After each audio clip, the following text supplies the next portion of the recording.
Entonces vamos a dar un pequeño repaso de lo que hemos tratado en el tema anterior. Así que vamos a recordar un poquito. Ustedes saben muy bien que en el capítulo 17 de Génesis el Señor se presenta, después de 13 años se le presenta a Abraham y le dice, bueno, ese es en el versículo 1, pero él le dice, anda delante de mí y sé perfecto. Pero antes él se presenta como el Todopoderoso, como el yo soy y el Todopoderoso, y eso es lo que le dice justamente a Abraham, y le demanda a Abraham que ande delante de él y sea perfecto. Y luego le da la promesa, ¿verdad?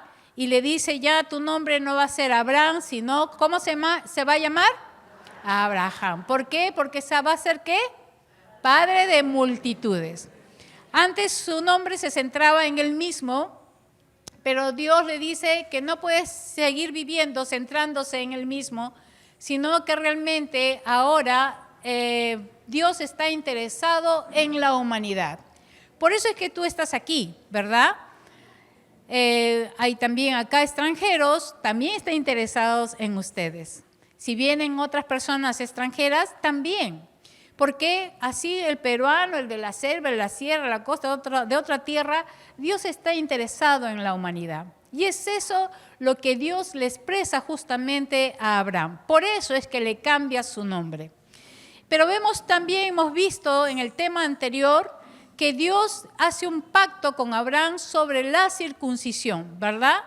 Que él demanda a su pueblo. Pero vimos también que esta demanda no solamente era algo físico, sino que tenía una trascendencia espiritual. Y por esa razón es que el Señor jamás apunta hacia nuestro exterior. Siempre va a apuntar hacia nuestro interior, hacia nuestra vida espiritual. ¿Sabes por qué? Porque un día nuestra alma le va a dar cuentas. Y a Dios no le interesa tu negocio, ni tu profesión, ni tus éxitos, no le interesa eso. Lo que le interesa es tu corazón. Y por esa razón, todo lo que Él nos enseña se va a basar justamente en esto. Y Dios mismo le dijo a Moisés, le dijo, circuncidad pues el prepucio de vuestro corazón y no endurezcáis más la cerviz. Entonces veíamos que este pacto que había hecho con Abraham, si bien es cierto, era una marca exterior, pero él apuntaba hacia lo interior, que es la vida de su pueblo, que tenía que ser obediente a Dios y circuncidar de esa manera el prepucio de su corazón, no tanto lo exterior. Y Dios nos exhorta que haya realmente una transformación interior, es lo que vimos, ¿verdad? Y no solamente, y acá es importante poder ver esto. Muchos de nosotros hemos venido de una procedencia religiosa, me incluyo. Yo era de muy chibola, era muy religiosa, era muy devota. ¿Por qué? Porque había un temor en mi corazón, pero estaba totalmente equivocada. Pero entendí que la religión que viene justamente de la palabra relegos es acomodar a Dios a mi sistema de vida. Entonces, claro, yo creía en Dios, pero lo acomodaba. Bueno, Señor, acá te acomodo por aquí, un par de credos, unos rezos, Padre Nuestro, etcétera, unas confesiones, y trataba de acomodar a Dios a mi forma de vida, pero eso se llama religión. Entonces yo entendí que estaba viviendo una vida de religión y solamente acomodaba a Dios a mi sistema de vida. Y eso se llama religión. Y si tú acomodas a Dios solamente a tu sistema de vida, aún creyendo como cristiana, entonces puedes ser una persona religiosa. Entonces, lo que Dios no está apuntando hacia eso a su pueblo, sino que está apuntando a que su corazón del pueblo no sea duro en su cerviz, y por esa razón es que hace un pacto. Pero es un pacto de obediencia y de fidelidad, en este caso del pueblo, a sus estatutos, ¿verdad? Entonces, vimos como conclusión de esta parte que lo ritual o la religiosidad no nos va a cambiar. Y el Señor lo menciona en el siguiente, por favor, en Romanos, capítulo 2, versículo 28, le decía esto a la iglesia. y a través de Pablo. Dice, pues no es judío el que lo es exteriormente. Yo puedo nacer como, inclusive creo que tengo por ahí unas raíces judías, por el tipo de sangre que tengo. Y por el apellido, porque yo no soy Romero, tengo otro apellido realmente, después se lo cuento, pero ahorita no. Entonces por ahí creo que tengo alguna raíz. Me encanta a mí, por eso me encanta el hebreo. Pero si yo, con esas gotas que pueda tener de judía, si yo solamente fuera y yo decía, bueno, ya tengo gotas de judía y no creo en el Señor, estoy perdida. Entonces, ¿qué sucede? Dice, pues no es judío el que lo es exteriormente, ni es la circuncisión, o sea, la marca física que se hace exteriormente en la carne, sino que es judío el que lo es, ¿qué? En lo interior. Y la circuncisión es la del corazón, en espíritu, no en letra, ¿no? La alabanza del cual no viene de los hombres, sino de Dios. ¿Quién te aprueba? Dios. Nadie más. Entonces, acá está hablando claramente que la circuncisión es del corazón, ¿sí?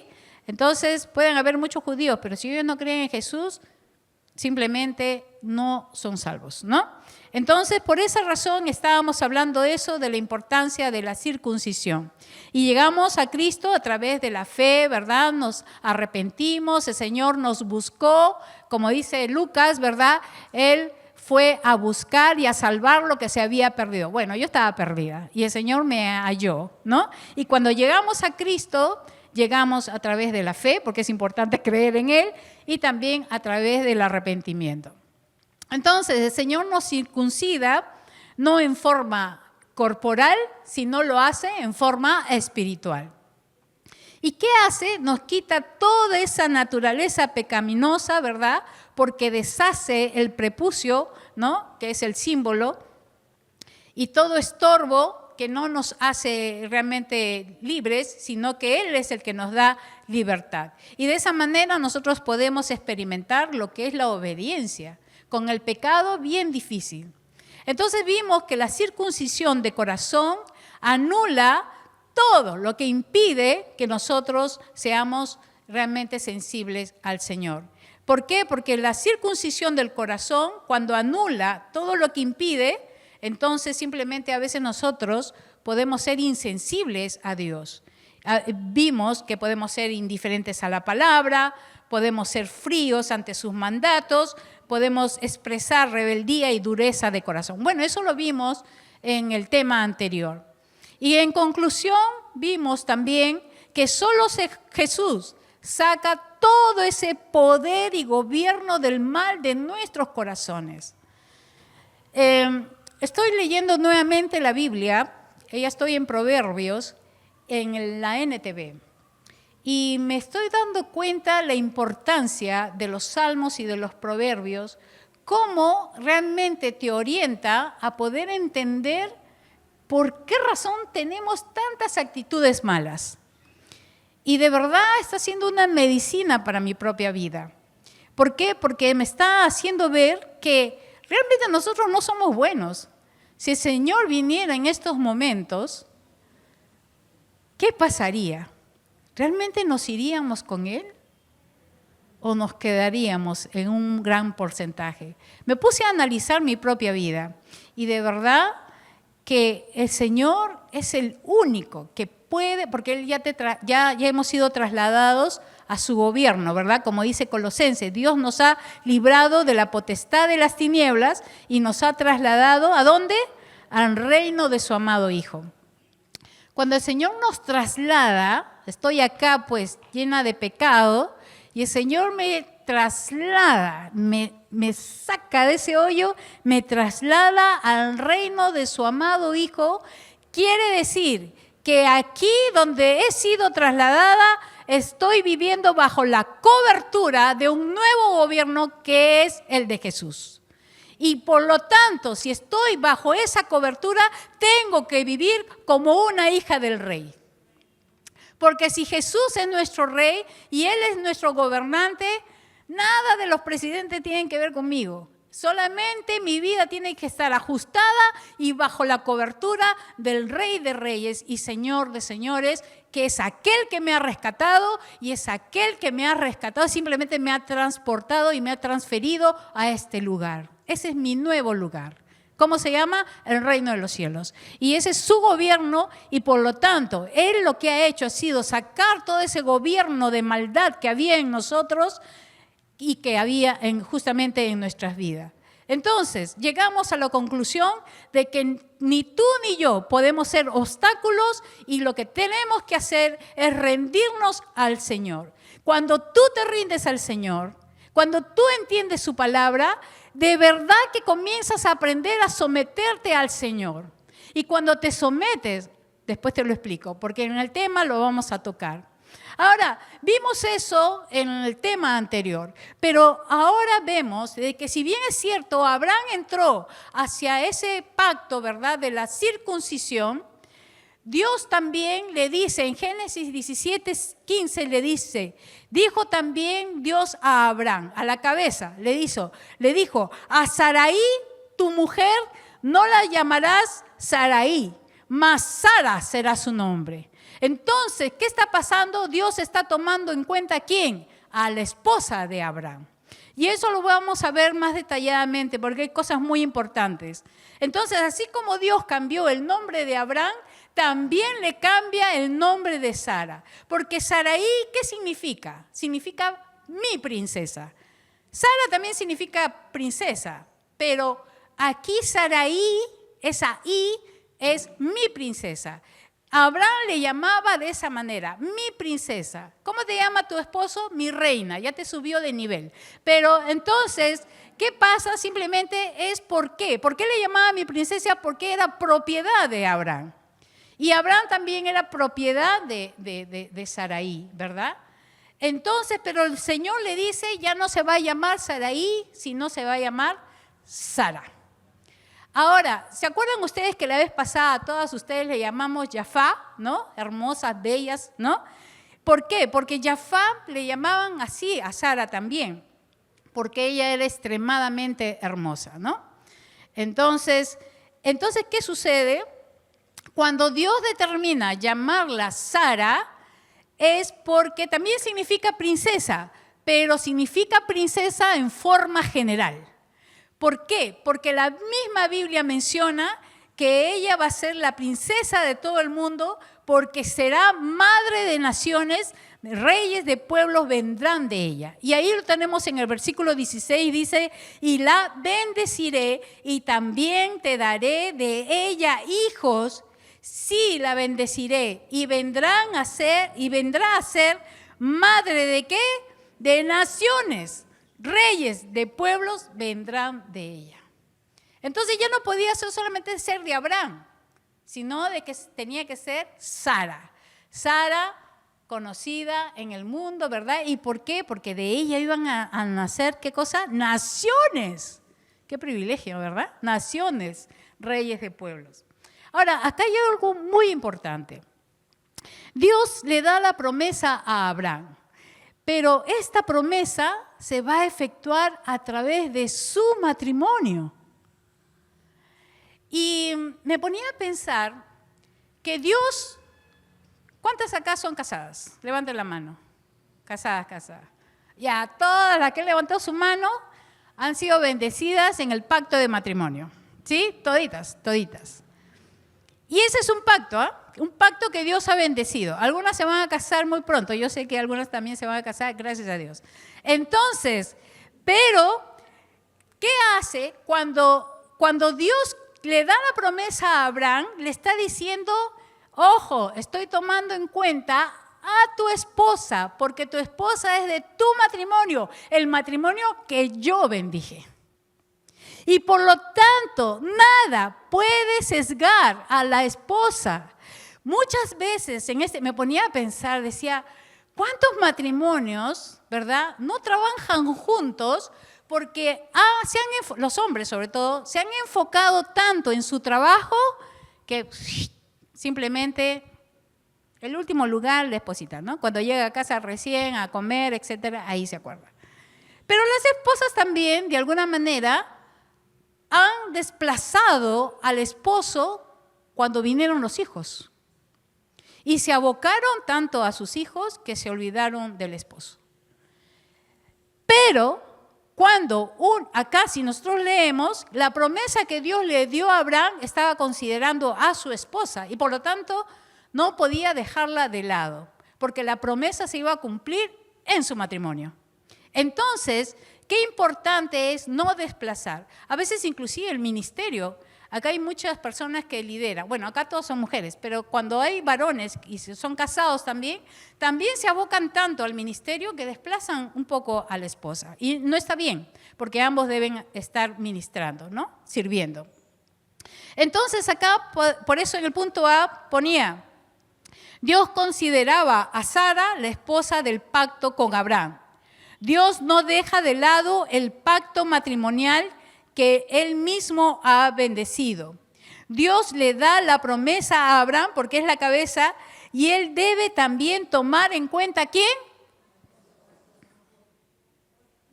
Por favor, atentos. ¿Cuántos de acá tienen siervos sirviendo acá en la iglesia, que son líderes de las casadas?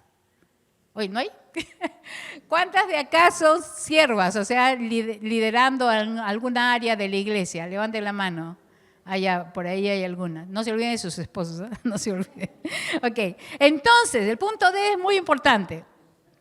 Abraham no podía recibir lo que Dios quería darle sin su esposa. Muy claro eso, ¿verdad? No podía recibir lo que Dios le había prometido sin considerar a Sara. Entonces, qué importante es realmente el matrimonio que Dios ha bendecido. Si el Señor ha bendecido tu matrimonio, recuerda que Dios quiere usarles a ambos. Y Dios tiene un propósito. Dios no te ha unido así nada más porque sí. Todo tiene un propósito, ¿verdad? Entonces, de esa manera tienes que entenderlo. Si tu esposo no quiere trabajar, ora mucho para que lo pueda hacer. Muy bien. Y Abraham tenía ¿cuántos años? Tenía 99 años y Sara tenía 90 años. Le llevaba 9 años, ¿verdad? Pero miren lo que pasa en el versículo 17. Dice que entonces Abraham, dice el texto, se postró sobre su rostro y se rió. Y dijo en su corazón, a hombre de 100 años ha de nacer hijo, y Sara ya de 90 años ha de concebir. Es interesante poder ver que Abraham, en primer lugar, se había postrado reverentemente, religiosamente, parecía un hombre adorador. Se había postrado, ¿verdad? Pero en su corazón se estaba riendo. ¿Por qué se reía? Por la duda. Por eso el día de hoy vamos a ver el primer El primer es la duda. A veces dudamos de Dios. Entonces, Abraham toma, como les he explicado, toma esa postura de reverencia en una forma física. Pero su corazón se rió, ¿por qué causa? Por la incredulidad.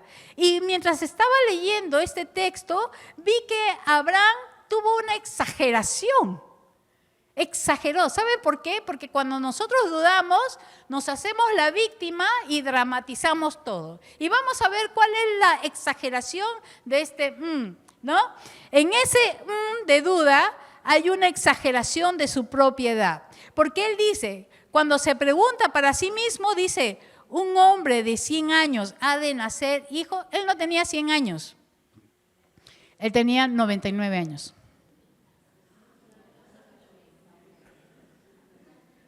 Y la Biblia lo dice. Si nosotros podemos ver aquí, dice en el versículo 21, Señor le dice, mas yo estableceré mi pacto con Isaac, el que Sara te dará a luz por este tiempo el año que viene. Tenía 99 años. Génesis 21:5 dice, y era Abraham de 100 años cuando nació Isaac su hijo. Todavía no había estado en coyuntura con su esposa. Todavía tenía que pasar los 9 meses, ¿verdad? Más otro tiempo, pero el texto dice que él tuvo, ¿a qué edad tuvo Isaac? Entonces, ¿cuántos años tenía? No, 99, porque ese texto viene después, ¿no? Viene mucho después. Todavía su esposa ni siquiera estaba embarazada.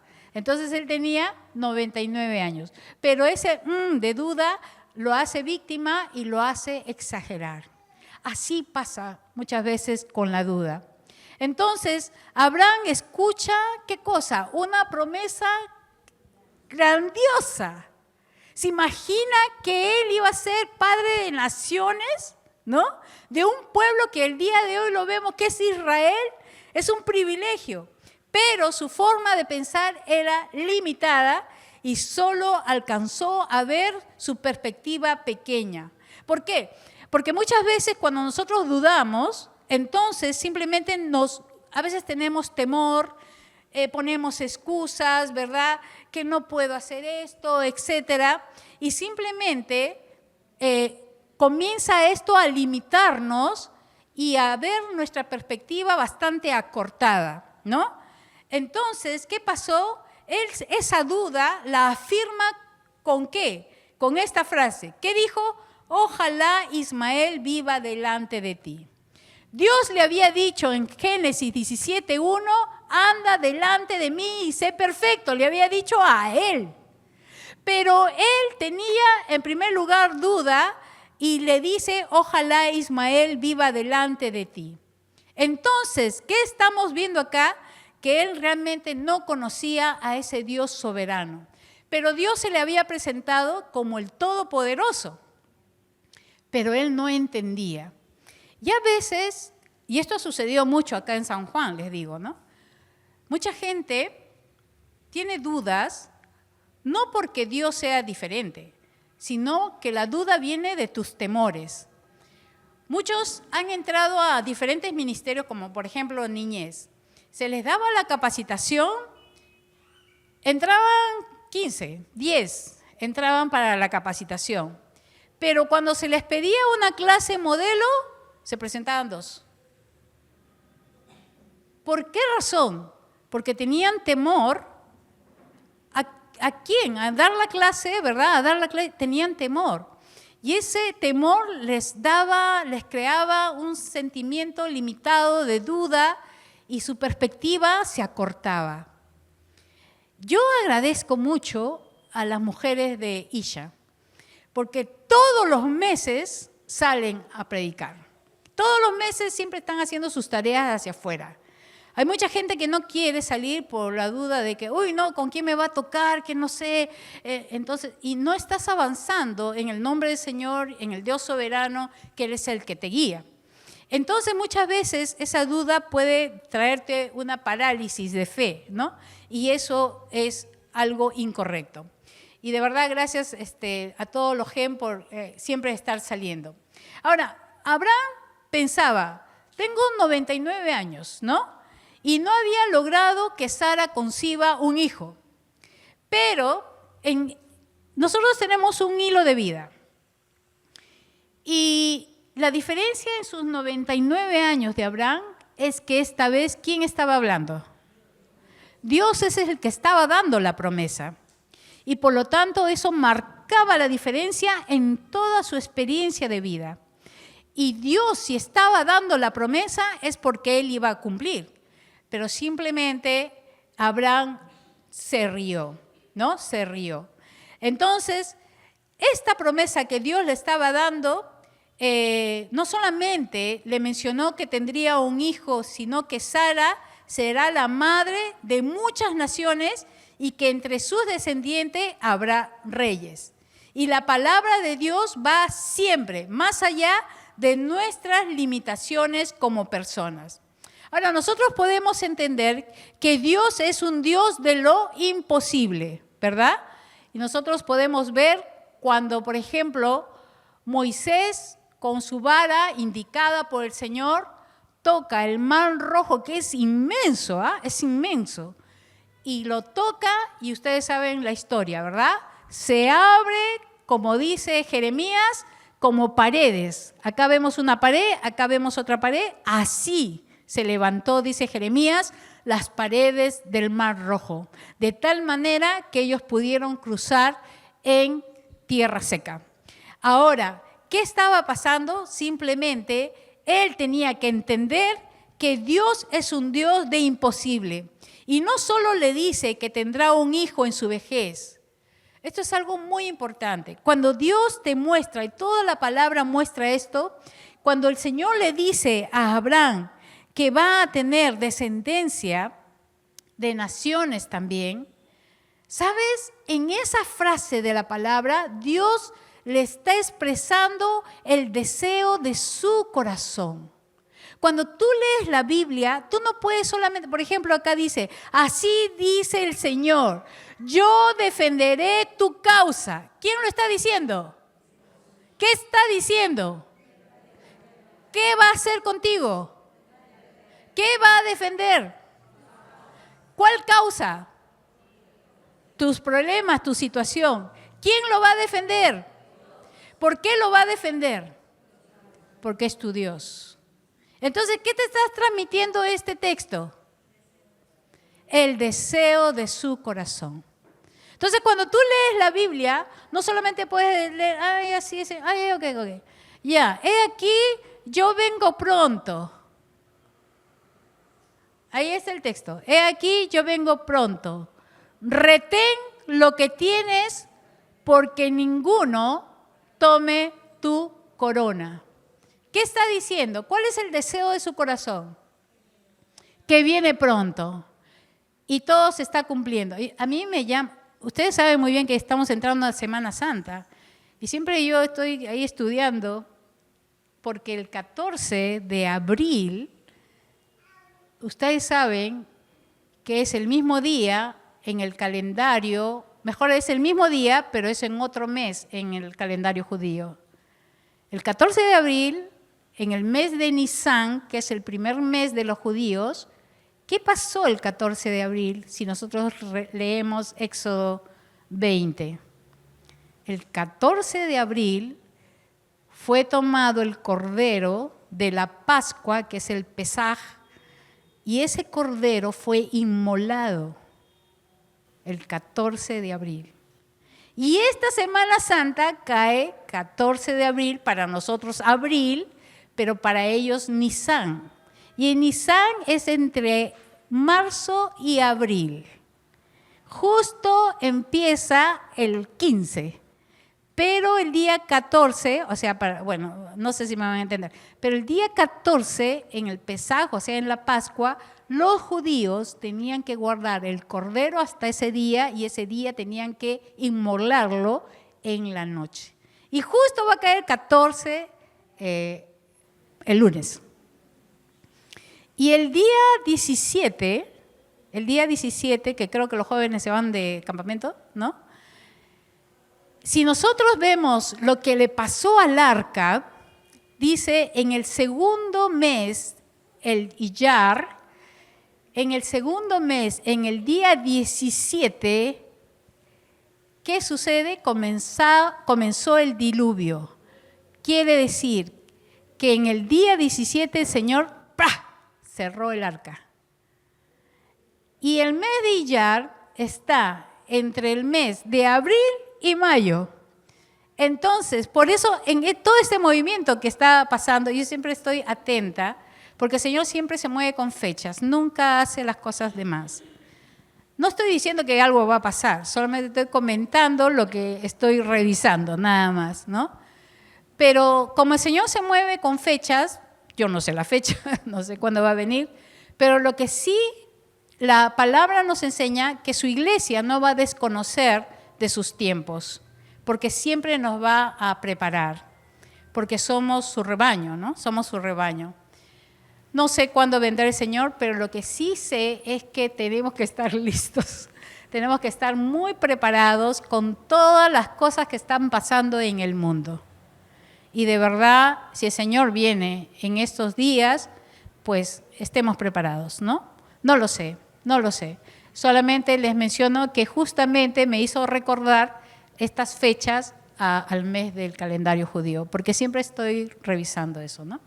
Bien, por esa razón es que en el caso de Abraham y de Sara, ellos tenían que entender bajo qué autoridad estaban. Y es importante de que nosotros estemos muy dispuestos a podernos someter a esa autoridad.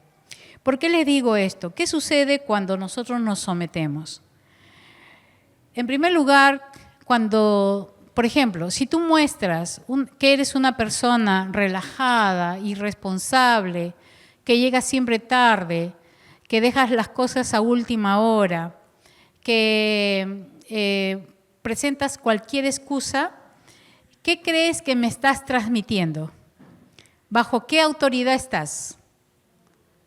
Si eres así, irresponsable, relajada, presentas excusas, no vienes a la iglesia, tiras la toalla fácilmente y le dejas la responsabilidad a otra persona, eres media ociosa, ¿qué me estás transmitiendo? ¿Bajo qué cobertura crees que me estás transmitiendo que estás?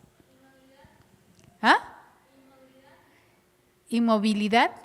Inmadurez, exacto, ¿no? Entonces estás bajo la cobertura de una inmadurez, ¿no?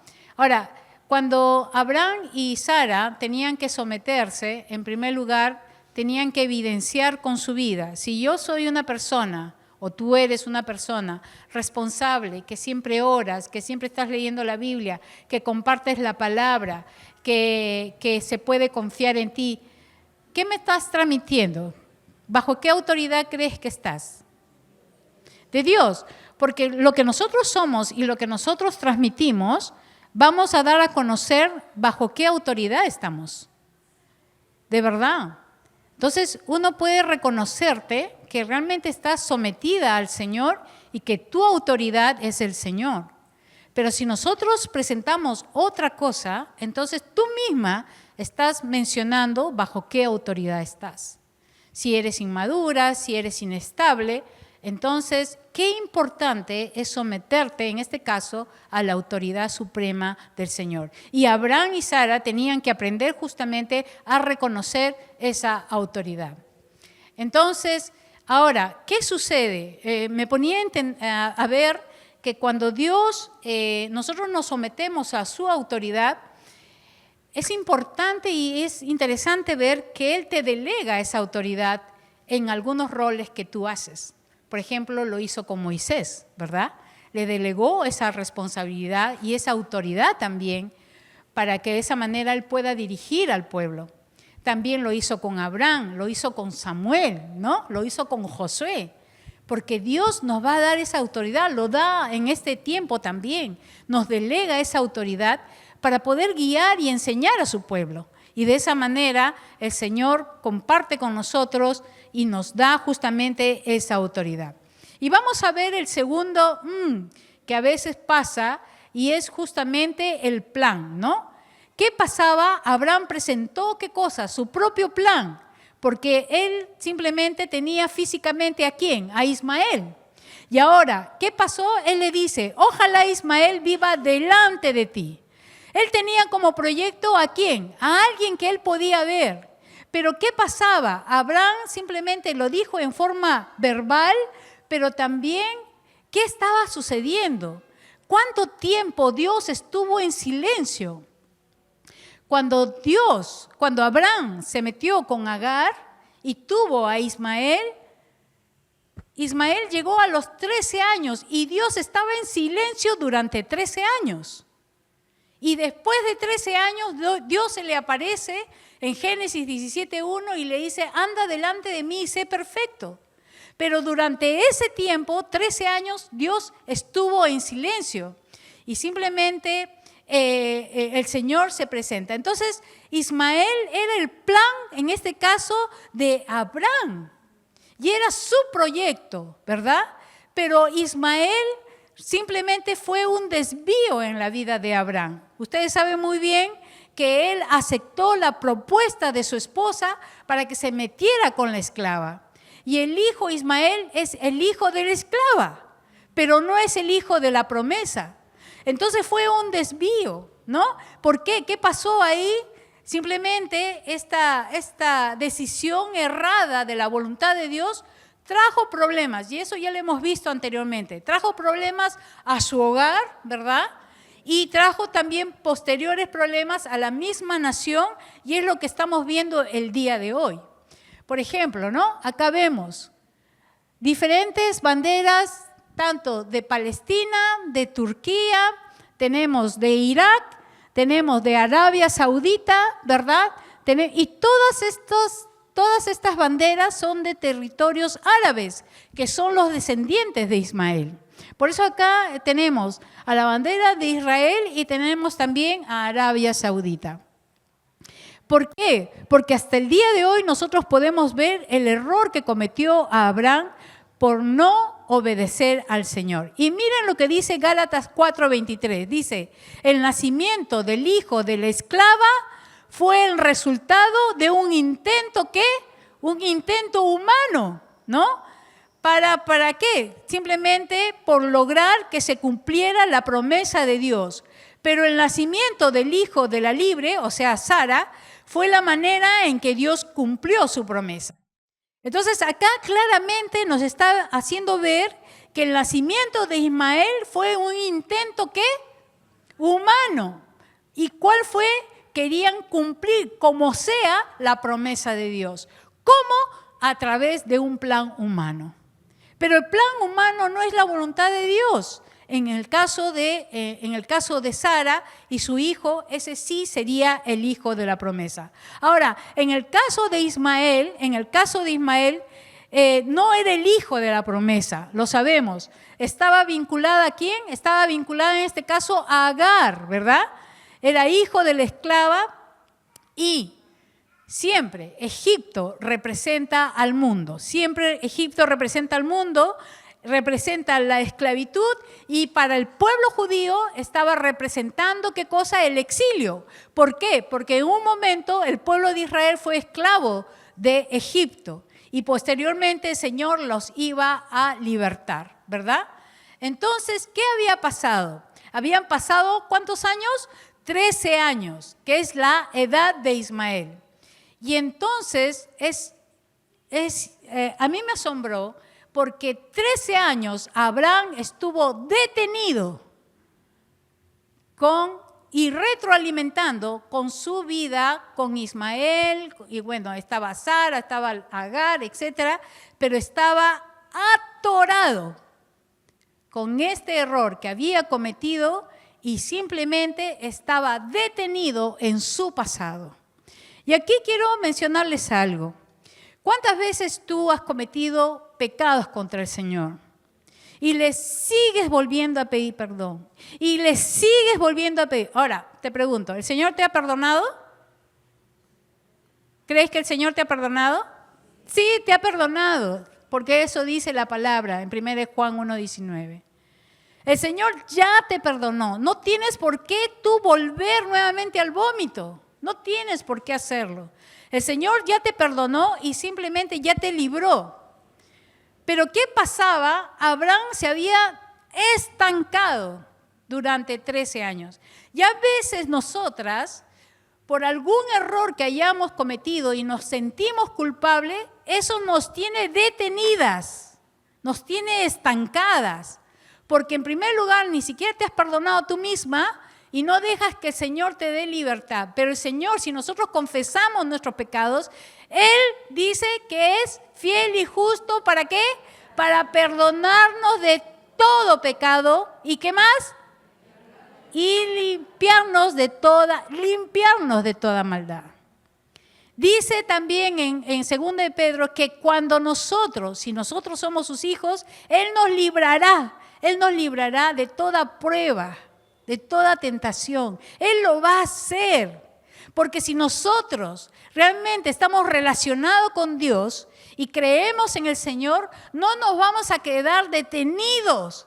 Porque si tú te quedas detenida, como en el caso de Abraham, tu vida se va a deteriorar. En el caso de Abraham, 13 años estuvo retroalimentando con su error de Ismael. Y por eso es que su boca inmediatamente le dijo a Dios y le dice, ojalá Ismael pueda vivir delante de ti.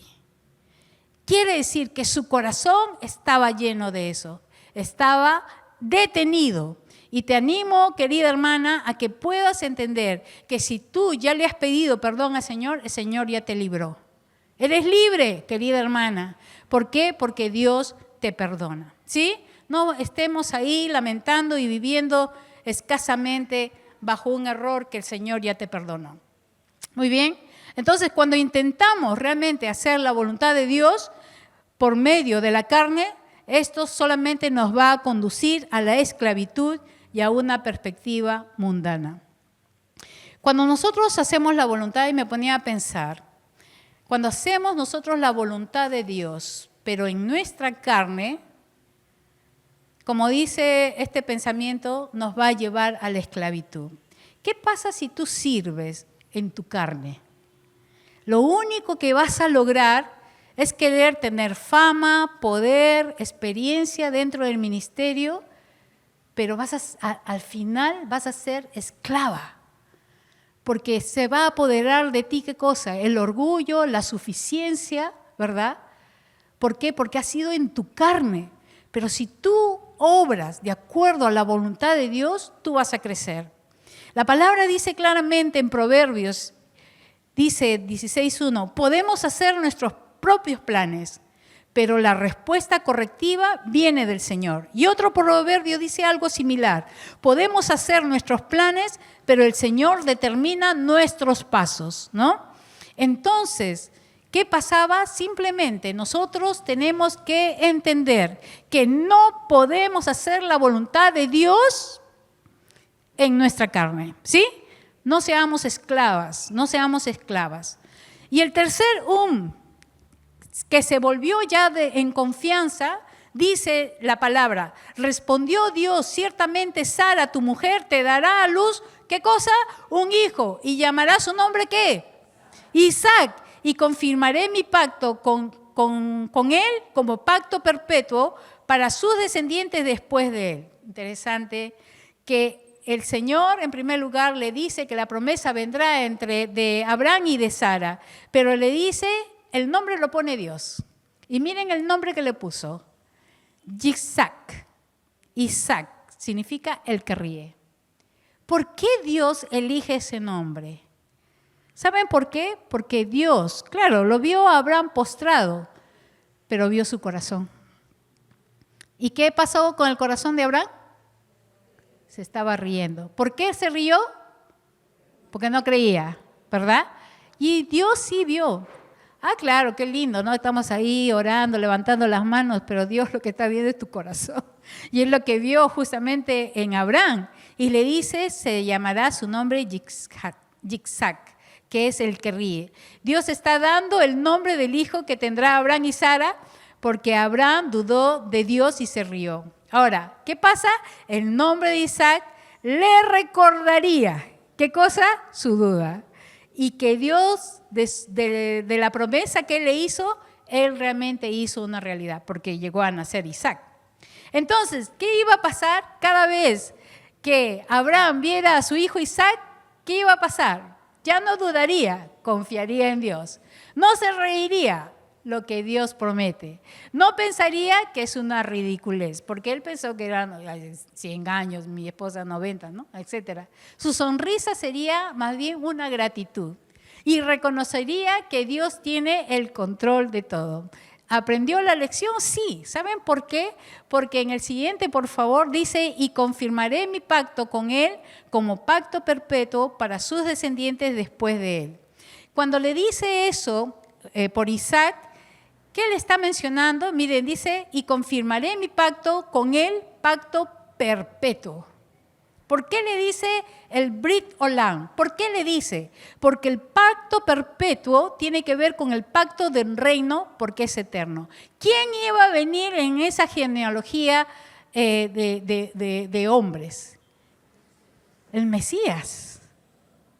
Si ustedes ven el capítulo 1 de Mateo, ¿verdad? Del 1 al 16, ahí está toda la genealogía. Ahí está Isaac, ahí está Abraham, está Jacob, ¿verdad? Pero dice pacto perpetuo. ¿Por qué? ¿Quién iba a nacer? El Mesías, ¿verdad? 100% humano, 100% Dios. Porque ¿quién es el que engendró, verdad? ¿Quién es el que realmente intervino? Fue Dios a través del Espíritu Santo, ¿verdad? Entonces, acá vemos cómo Dios arma todo ese plan, ¿verdad? Para que Jesús pueda venir. Dios hecho hombre, ¿no? Y de esa manera se puede cumplir. Pero también vemos nosotros que Dios le dice, y en cuanto a Ismael, también te he oído. He aquí que le bendeciré y haré fructificar. Lo vemos, ¿no? Los árabes se han multiplicado. Y multiplicar mucho en gran manera. 12 príncipes engendrará y haré de él una gran nación. Dios no excluyó a Ismael, pero era necesario que él tendría que creer en Dios y que también tenía que entender y aceptar que el pacto estaba establecido con aquel que sería su hermano, en este caso Isaac.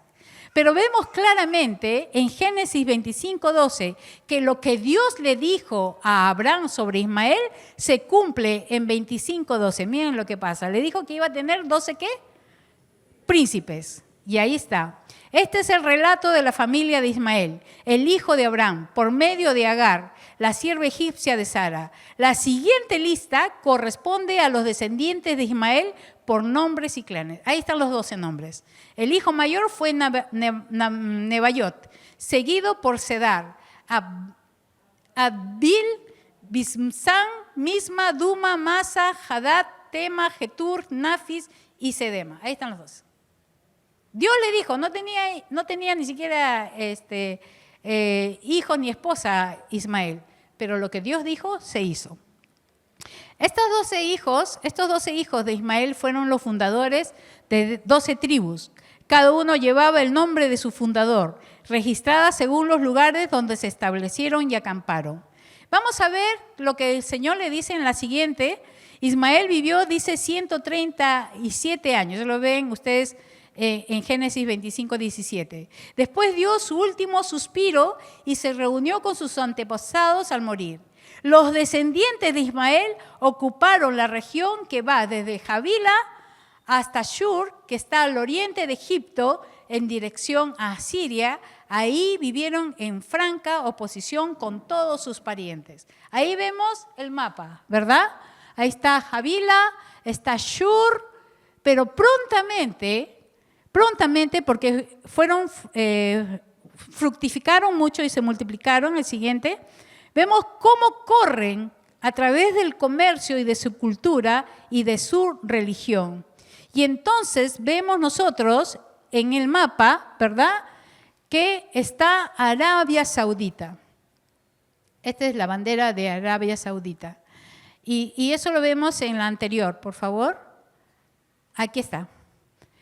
Corrieron rápidamente por Arabia Saudita, Asiria, Siria, Damasco, que es Siria, y comenzaron a correr. Todas estas tierras árabes, ¿verdad?, tuvieron un problema. El siguiente, por favor. Ahí está. Abraham, a través de Sara, tiene a Isaac. Viene el judaísmo, el cristianismo. Y aquí tenemos a Abraham con Agar, Ismael, el Islam. Cantidad de islamitas. ¿Por qué? Por un error. Por un error, ¿no? Y ahorita, el siguiente, por favor, podemos ver que la mezquita del Domo La Roca, que es el lugar privilegiado de todos los árabes, este lugar, ¿qué cosa es? Es el monte de Moriah, donde Dios le pidió sacrificar a Abraham, a su hijo. Claro, no se cumplió, ¿no? Pero simplemente ahí le pidió esa prueba. Ahí también se ha construido el templo de Salomón, el cual fue destruido. Y también está en Jerusalén en la parte prohibida, porque están siendo tomadas por los árabes descendientes de Ismael. ¿Un error? Sí, que se paga caro hasta el día de hoy. ¿Nos hacen la guerra? Sí. ¿Por qué? Porque Abraham presentó su plan, ¿verdad? Pero ese plan estaba totalmente equivocado. Dice la palabra, dice, y si nosotros vemos acá en esta foto, esto es el interno del Domo La Roca. Esta piedra, claro, le han echado cemento, pero debajo de ello está el monte de Moriah. Esa es la foto actual, ¿no?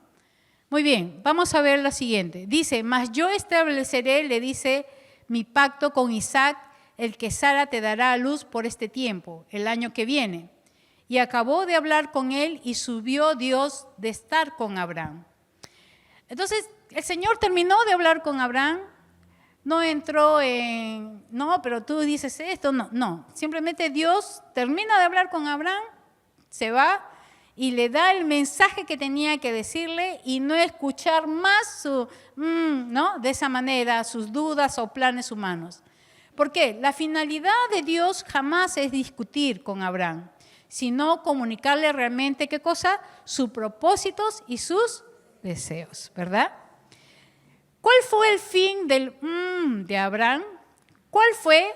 Vamos a verlo ahí en el texto, en el versículo 23, dice, entonces tomó a Abraham a Ismael su hijo y a todos los siervos nacidos en su casa y a todos los comprados por su dinero, a todo varón entre los domésticos de la casa de Abraham, y circuncidó la carne del prepucio de ellos en aquel mismo día, como Dios le había dicho.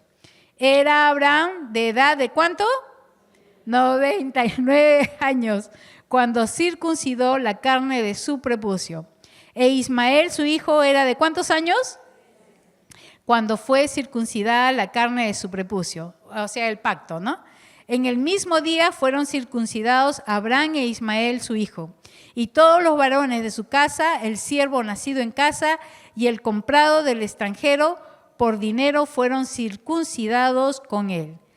Quiere decir que él involucró a todos los de su casa en este pacto. ¿Comunicó este pacto? Sí lo hizo, ¿verdad? Y esa es la tarea que nosotros también tenemos que dar. Porque nosotros también hemos entrado a un pacto, el pacto con Jesucristo. Y ese pacto de salvación y de redención tenemos que comunicarlo también. Entonces, Abraham Abraham después de sus dudas, de sus planes humanos, ¿verdad?, da un paso de obediencia y con esta respuesta de obediencia, él ratifica el pacto. Entonces su fe y su obediencia a Dios guardó esa unidad. ¿Qué guardó esa unidad? El pacto que hizo justamente con Abraham, ¿no? ¿Qué aprendió? Aprendió a someterse, ¿no? Y ese sometimiento en fe y obediencia cierra todos los capítulos del ¿no? Contra Dios y sobre Dios. Y él y todos los de su casa llegaron a esta unidad por medio del pacto. Él lo comunicó. Entonces, la palabra de Dios no cambia, queridas hermanas. El problema está en nuestros corazones que presentamos muchos, ¿no? De esa manera. O crees en Dios y le obedeces o estás fuera, ¿no? El secreto está en conocer más a Dios y eso va a determinar cómo vives. Ahora, la pregunta es, ¿cuántos has permitido que te han detenido y alejado de Dios? ¿Cuántos, no? No sé qué hora es. Ok, puedes compartir con tu hermana, vas a tener 3 minutos máximos. ¿Qué decisión vas a tomar al respecto? Pero ¿cuántos te han detenido, verdad? Y te han alejado de Dios, de no hacer su voluntad. Comparte con la hermana, tienes 3 minutos para poder compartir estas preguntas y después pasamos a lo siguiente. Antes de poder continuar con lo siguiente, vamos a orar, ¿sí? Vamos a cerrar nuestros ojos y ahí vamos a poder pedirle perdón al Señor si hemos tenido mucho ¿no? En nuestra vida, ¿ok? Vamos a orar. Señor y Dios, queremos darte las gracias, Señor, porque tu palabra siempre nos hace reflexionar y nos hace ver, Señor, cuántas dudas, Señor, cuántos hemos tenido para contigo. Hemos dejado, Señor, muchas veces nuestros miedos, nuestras dudas, nuestros pretextos o planes, Señor, que no están fundamentados en tu palabra, sino que más bien han sido nuestro quehacer, nuestras propias metas, Señor. Pero Dios, gracias por tu palabra, porque nos haces entender a quién debemos de buscar, delante de quién tenemos que presentarnos. Tú mismo nos enseñas, Señor, que toda cosa que nosotros pensamos o planificamos tiene que pasar por tu presencia. presentarlo delante de tu altar. Y eres tú el que va a tener cuidado de cada cosa.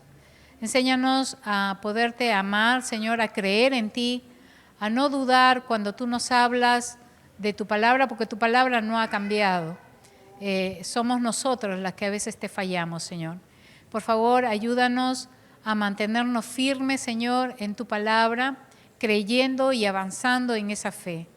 Gracias, Señor, porque hemos entrado al nuevo pacto a través de ti, Jesús, porque tú pagaste un alto precio, Señor, y nos has trasladado a este reino tan importante que es tu gobierno. Ayúdanos a vivir bajo la estructura tuya, bajo los mandatos tuyos, Señor. Agradarte a ti es lo más importante y poder estar listos, Señor, para nuestra pronta partida contigo, Señor, en esa esperanza, Señor, que tú vienes pronto. Padre, gracias por tu amor. Gracias porque tu palabra siempre es una oportunidad para nuestras vidas. Que no la desaprovechemos, Señor. Gracias por este grupo hermoso de mujeres y te ruego, Señor, que las guardes en tu palabra y que ellas puedan atesorar tu palabra como sabiduría en sus corazones.